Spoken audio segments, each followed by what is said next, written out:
The earliest recorded civilization in Kenshi is the First Empire, as it has come to be known. We do not know how or when this empire came to be, nor what came before them, but we do know that it endured for a very long time, though not exactly how long. The Second Empire was said to be especially long-lived, and yet archaeological finds from the ruins of each indicate otherwise. The First Empire was far more long-lived than the Second Empire. We also know from the large spread of their ruins that they occupied most, if not all, of the explorable continent in-game. The civilization which comprised the First Empire is today referred to only as the Ancients, as there's very little information on them besides the fact that they were technologically hyper-advanced. We do know, however, that the ancient civilization involved multiple tiers of citizens. The significant change in elaborateness of ruins shows a heavy divide between castes. It is likely that this caste system consisted of humans on one caste tier and skeletons on the other, due to our knowledge that skeletons did in fact make up a part of this empire. Based on the tech found in the labs of the First Empire, skeletons definitely existed within this culture. Here is the first split in possibilities. Which race occupied the higher caste, and were therefore the masters of the First Empire? Humans or skeletons? The first possibility is that the skeletons were the higher caste, and commanded the humans beneath them. Judging by the relics and advanced tech from the First Empire, its culture was largely skeleton-based. Who created whom? The skeletons? Or the ancient master race? So far, we've not found any tech that would be capable of organic creation, but many of the ruins indicate a strong skeleton presence. Skeletons were either the sole race of the ancient civilization or the master race. No evidence suggests any other dominant race. How the skeletons first came to being is irrelevant. This may at first seem like a strong indication that the First Empire was dominated by skeletons who, for one reason or another, either created or coexisted with humanity. However, the opposite could very well be true, as the skeletons describe their kind as man's creation under certain circumstances. Man became afraid of the destructive capabilities of its own creations. While the questions of who created who remains largely a mystery, we are still left with the question of who held the power within the First Empire culture. The question may be seen in a better light after considering what comes next. The First Empire is rocked by conflict. At some point, the Empire went to war with an unspecified foe.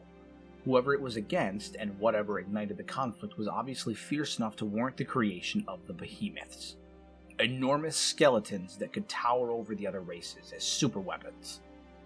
Little at all is known of this conflict, however, it would appear that the First Empire was victorious, and was thus left with their presumably intelligent and aware behemoths, whose destructive abilities they began to fear. We therefore know more about the aftermath of the conflict than we do the conflict itself, and that the aftermath can be witnessed firsthand in obedience. After the war, the behemoths lost their purpose. Man became afraid of the destructive capabilities of its own creations. The irony is that it was their blind obedience and unquestioning loyalty that walked them down into that pit entirely unresisting. The price of obedience.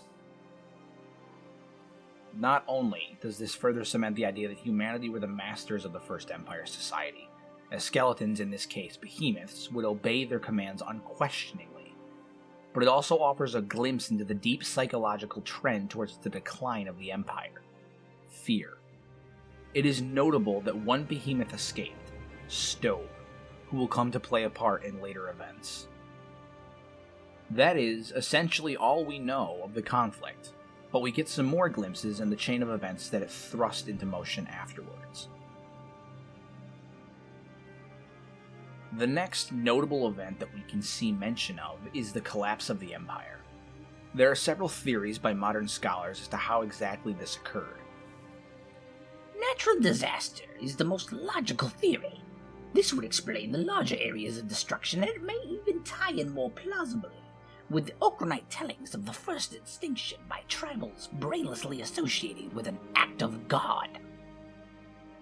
Remaining damages to the ruins show destruction either by means of natural disaster or the use of a superweapon and internal conflict.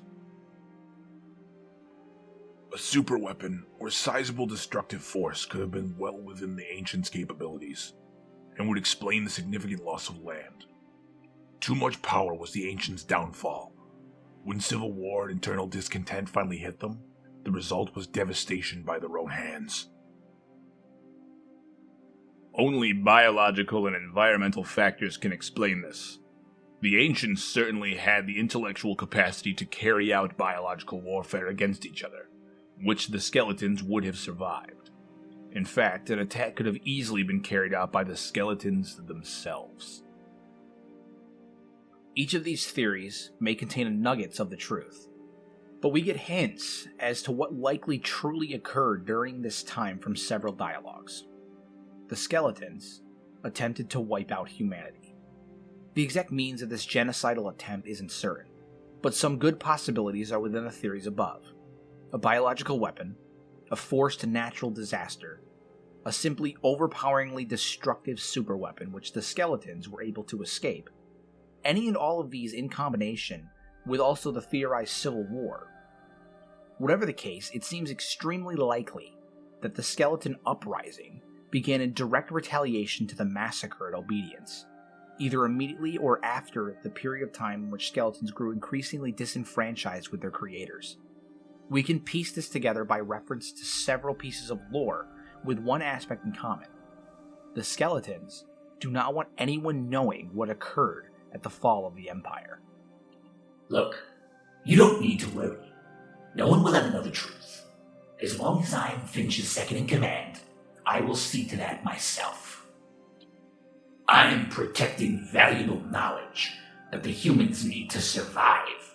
And obviously in this position, I can keep certain things hidden too, you know? Why it is most likely that the supposed cover-up is referring to the actions of the skeletons in the final days of the First Empire? Because the specific information we see EO attempting to conceal. Someone has spilled ink all over this book. Likely a simple accident. Nothing of significance is readable anymore.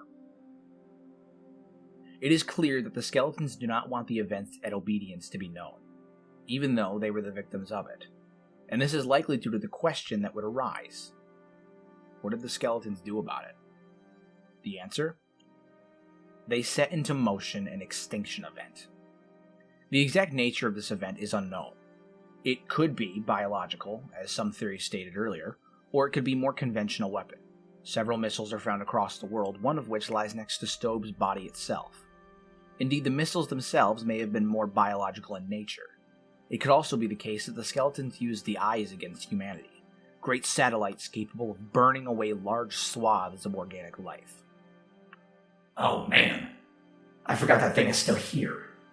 You can see it in the distance there, still chugging away even now. I remember when it was flying around wreaking death and destruction everywhere it went. It's safe now though, good riddance to it. Shame the other one's still running though.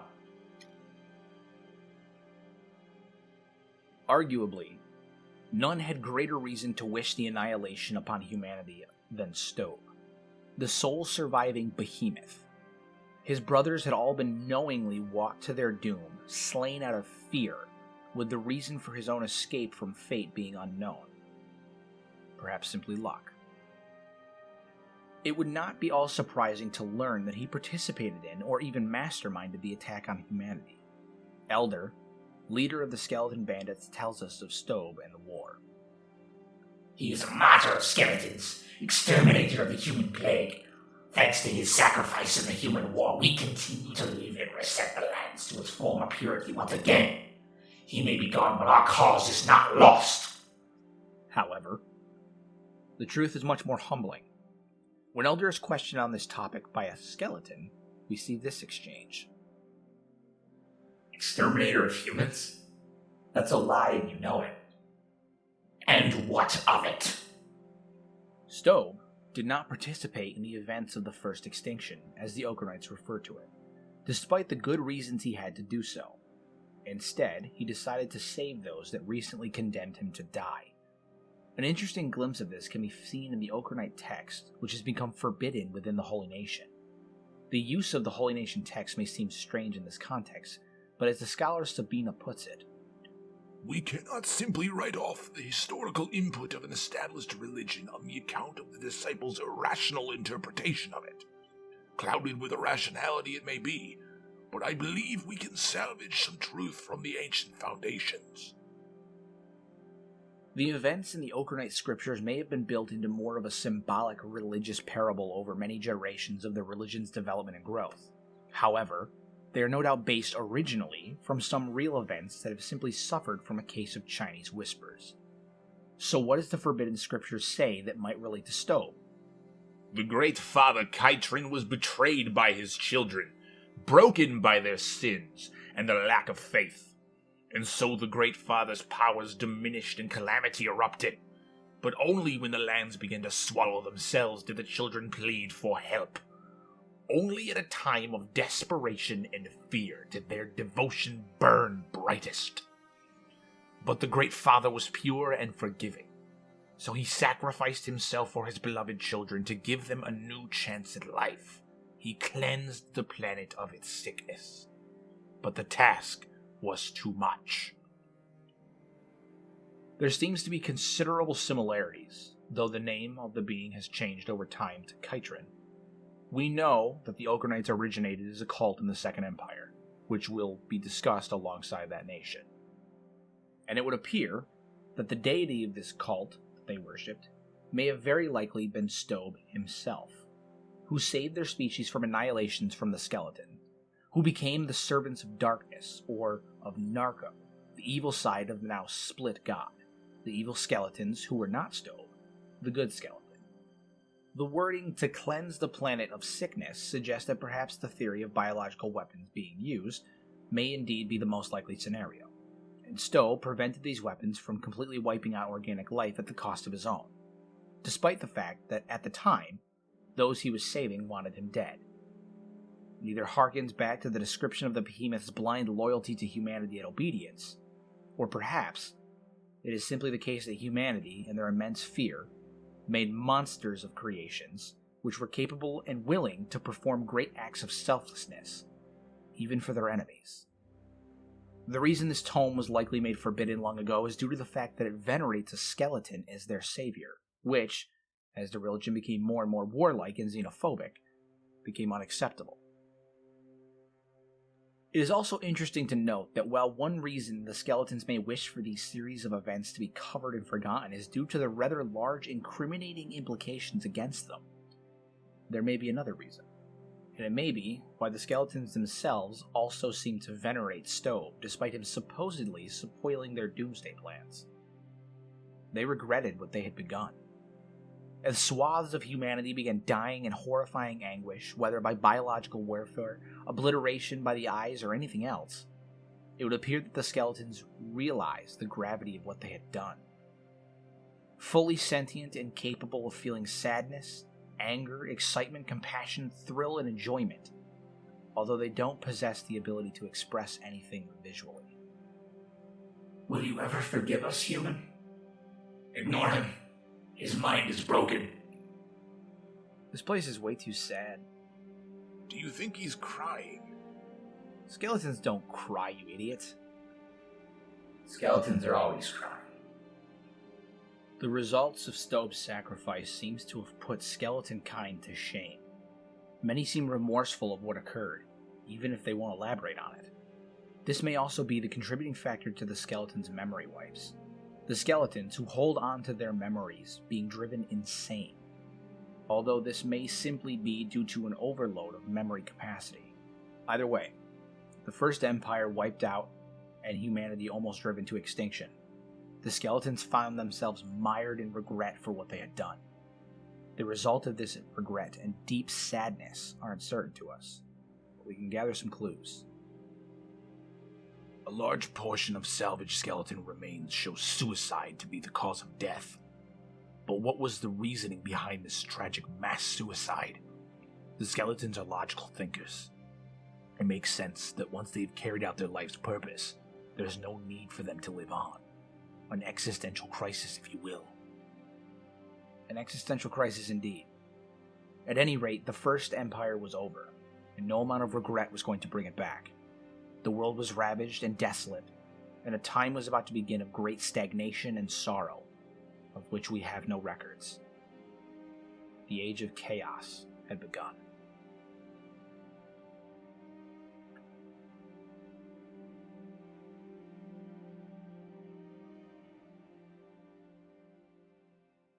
Hello everybody, it's Hero in His Head here, and I just wanted to pop in for just a minute to say thank you guys for the support with doing this video. I was actually really excited about it. I'm a huge lore snob, so I just wanted to do a couple of additional shout-outs because I had a lot of help with this video. Real quick, I just want to thank out Reddit user Just Joeying for allowing me to use his original Reddit post as the source material and essentially the script for this video. I reached out to him and asked him for permission real fast. I'll post that on the screen just so everybody can see it, and I'll post a link down below. Please go ahead, jump in there, give him some upvotes, and give him some love. Absolutely deserves that. I also want to take just a second to thank Fiverr user Amiramal Art for designing that fantastic background that we have in the back, and hopefully she'll design something just as fantastic for the second part on the Second Empire that she'll be releasing sometime in the next couple of days. So again, thank you guys so much for the opportunity to do this. Links in the description below, and I'll see you guys for the next one.